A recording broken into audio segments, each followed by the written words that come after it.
The thing is that I have been invited to try out CapCut Pro for free by CapCut themselves, which I'm currently using.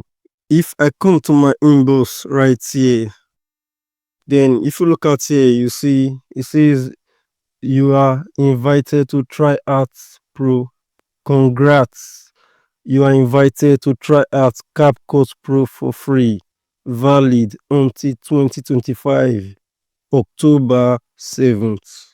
Guys, I'm super excited. And if you look at this up here, you see I'm seeing this notification on April 10th, and that is about 6 months. This is not the first time I've been getting this notification. I've also got one earlier. If you go down, you see I got this notification 2024 October.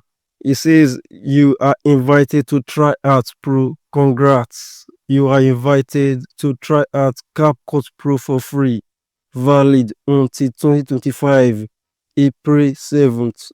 This is already expired. Right now, I'm enjoying this one here. This new notification that says valid until 2025 October 7th. This means that I've been invited to try out and use CapCut Pro without paying for almost a year. And that is super amazing, guys. Super amazing. And I'm so excited. So I would advise you to check your notification inbox to see whether you are being invited by CapCut.